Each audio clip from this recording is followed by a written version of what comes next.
Right. Hello, everybody. And I'm really, really pleased to welcome Breede Cash today, who's an independent theatre producer and director. And she is joining me for the second one of my Reinvention Series. My interest here is that I run a website for women who would like to reinvent themselves after 50. And I thought it would be really interesting to speak to women who have done exactly that. So let me start straight away by asking you, Breede, if you can tell us a little bit about yourself and your reinvention story. Okay. Well, I'm Breede Cash. I live in Ireland. I work in Ireland. I have a company called Breede Cash Productions. I'm a theatre producer. And I started life, I've reinvented myself practically since I was 16. So I've no issues with reinventing. I actually welcome it. And I always know when it's about to happen. So because I start asking myself odd questions and start to question what I'm doing. So I'm 59 and so my little kind of after 50 thing has been going on for a while. And, you know, I suppose most women kind of worry about what happens to the older woman when she turns, it seems 35 now, really.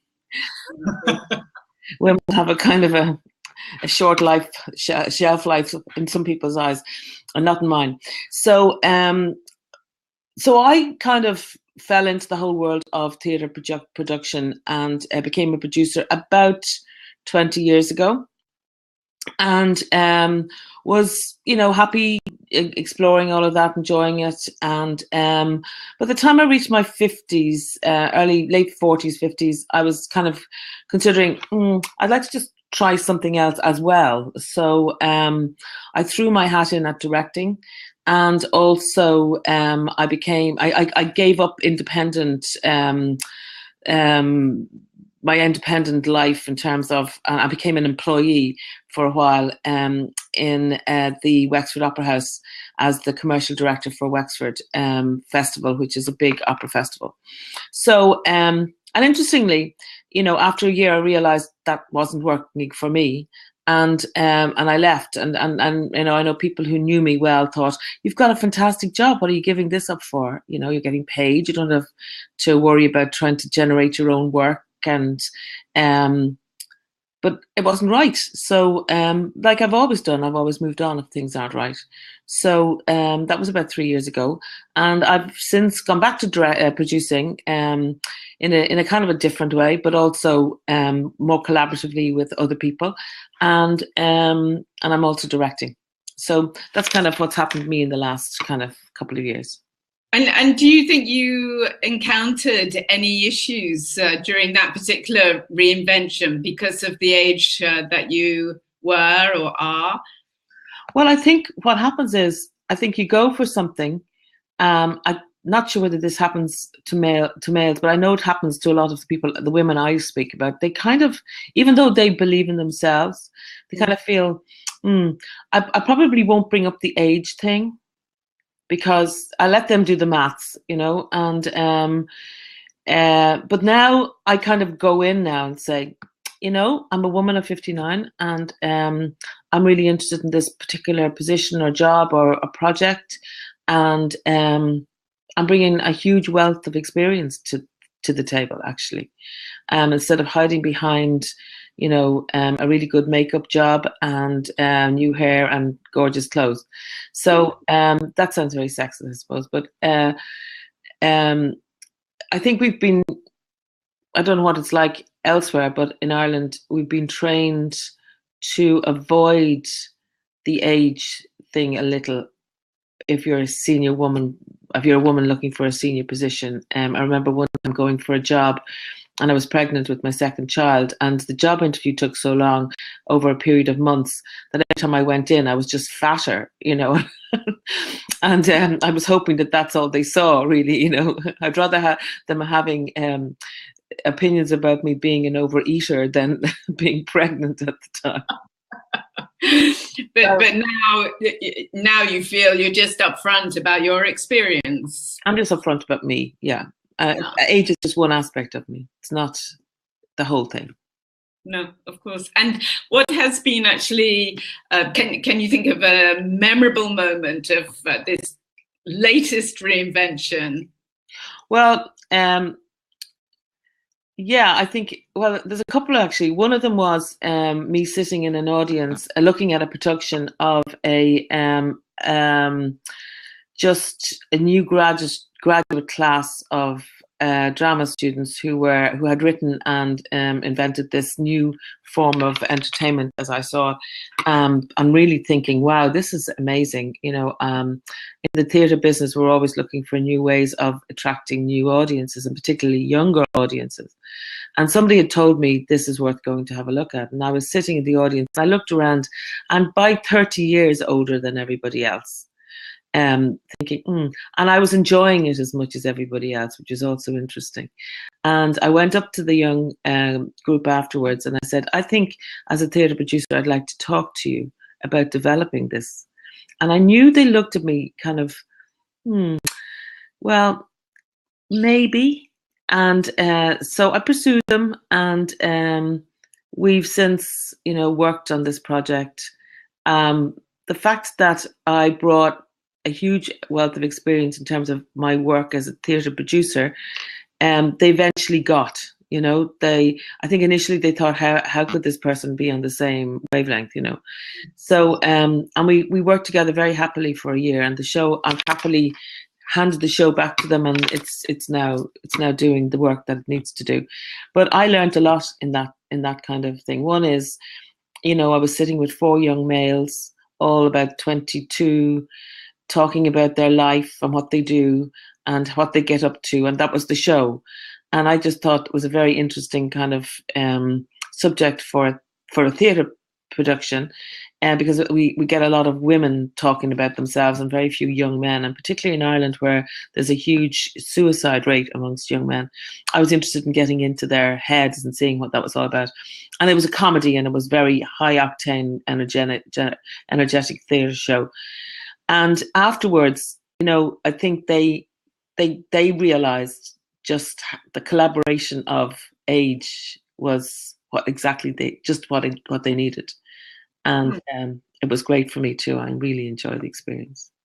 And if you went back to, well, maybe not 22, but 30, for example, and you knew that you could keep reinventing yourself when you were older, like over 50, do you think that one's perspective of aging would be different, or would it have made any difference to you if we were all kind of pretty cool about the idea that we could have our own reinvention, different jobs, different lifestyles right throughout our lives? Yes, I think, but I as I said, I've never been afraid. I mean, I've changed directions a lot in my life. I started out as a banker, 100 years ago, and since then I've taken really, I suppose, strange steps in my career. From people who would have started out with me would have said that. But I think what it does, I think age gives you confidence, but it also gives you, I suppose, if you're measuring things on various scales, you look in the mirror, we all do this, and we go, oh my God, when did that happen? Or when did that appear, or whatever. And we equate that with getting older. In terms of experience, you don't look in the mirror and look at the woman that's facing you and say, look at all the experience that's looking at me, and so if I had that when I was 30, perhaps I would have been a little bit more adventurous and a little less afraid of taking certain steps. But somehow in my makeup, I took the steps not knowing that I should have been afraid sometimes. Okay. And they paid off more or less, but you know, I'm still where I am. I still wake up every day wondering, you know, what's next. And I think I like that. I like the fact that I don't know, and at the same time, it frightens the living daylights out of me. You know, because I keep kind of projecting myself a little bit further out into my 60s and thinking, what would I be doing? And one of the things I want to do more than anything else is to be doing something, whether it's whatever. I don't care what it is really, and whether I'm going to be still producing then, I don't know. I really don't know. It's all project driven for me now. I just don't take everything and anything. I just I need to love the thing that I'm doing, and and I think I suppose as you get older, you know, I'm in a lucky situation where I have a partner who is completely supportive and has always been completely supportive. And in the business that I'm in, where it's hugely risky, I had that rock that, you know, was there. So I always knew I was going to be able to come down to the kitchen table and eat, if you know what I mean. Sure. And so is actually retirement in your vocabulary, or No? No? So that word just doesn't exist. No, because if it was, it would be. It's not that I don't ever see myself retiring. I see myself just doing something different. And if that is not working in the way that I'm working now, then that's what it is. And maybe I just put a different title on it. But retiring seems to be something that I think we need to train ourselves about that word, actually, because retiring is not. It feels like you're retracting, and I'm just not interested in that. Maybe when, you know, the word, when I might use a different word. I might use reinventing. I might use doing something different. I might use, you know, spending my time in a different way. I don't really want to, you know, be as busy as I am all of the time. You know, so I think reinventing is great because you can choose. It gives a bit of a better choice. I think, you know, you can actually make a decision based on different things. Right. And would you, or could you think of just one piece of advice that you would give a woman who was, you know, thinking about reinventing herself after 50 and perhaps was slightly afraid of doing that for whatever reason, or didn't feel worthy because of her age, or maybe they don't have the support that, you know, is very useful to have? Yeah. Well, what's to lose is what I would say. You know, what's to lose? I mean, we all strive to be happy, and I think whatever that word, whatever that work, or whatever that involves, I think we sometimes, and I hope I'm listening to my own advice here now, in that we spend a lot of time worrying about things that really we've no control over. So if we decide to reinvent, if we decide to move on to something different, move on to a different thing, believe that you can do it, I suppose. Believe that it's possible. Go with it with the same effort that you would do anything that you really wanted to succeed with. Forget about the age thing. Don't make it the stumbling block. There are other stumbling blocks. You know, there are lots of other stumbling blocks to changing. Money, you know, being in the right place at the right time. You're the people that you know, the people that you don't know. Maybe you do need to know people in the area that you're going to go into. Maybe that's the challenge. But age shouldn't be the challenge. And you know, you walk in to a room of people who might be interviewing you for a job or whatever, and you look at them and they're all younger than you or whatever. You can see, and maybe you see a flinch in one eye that tells you they've recognized that you're not as young as they thought you might be or whatever. Just suck it to them. Make them have no choice. You know, if you believe in it, do it. So nothing to lose, really. Nothing to lose. There's nothing to lose. And I think, I mean, I was out with some friends last night and we were having a bit of a laugh, and they were saying to me, you know, what's what's the best piece of advice that you can give to anybody? And I always say, have plan B. Just have plan B. And plan B is whatever it is. It doesn't matter. It's just the next thing that you move on to, really, if something doesn't work. So don't be worried about, and always have a plan B, move your plan C into plan B position if, plan A doesn't work.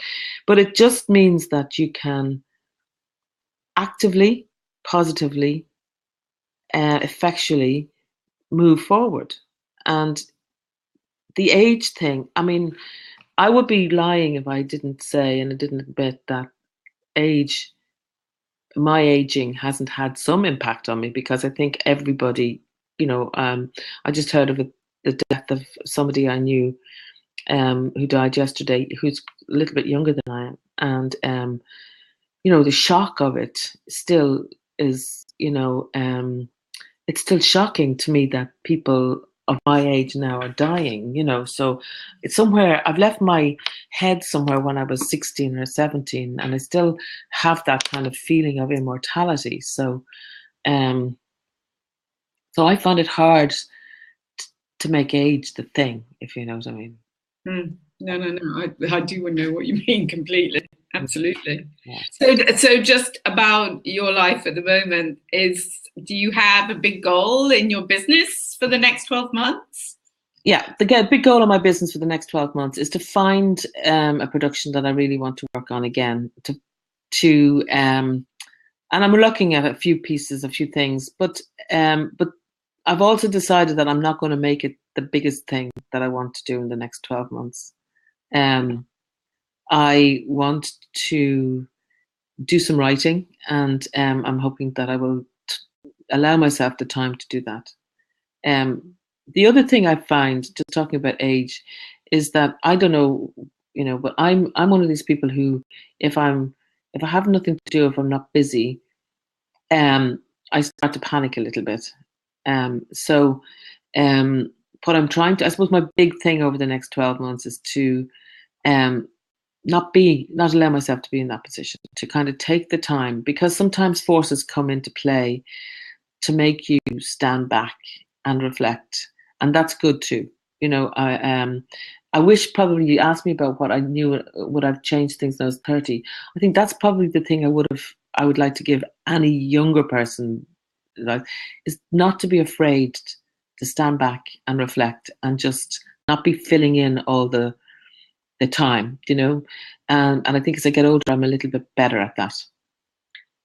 And is there anything that you would like to promote now in your production that you're doing at the moment? Well, I'm producing a new play in September, which is an adaptation of a Maeve Binchy novel. It's the first. It's a first for it, and it's first in a series, I think, of Maeve Binchy's that I hope to be doing.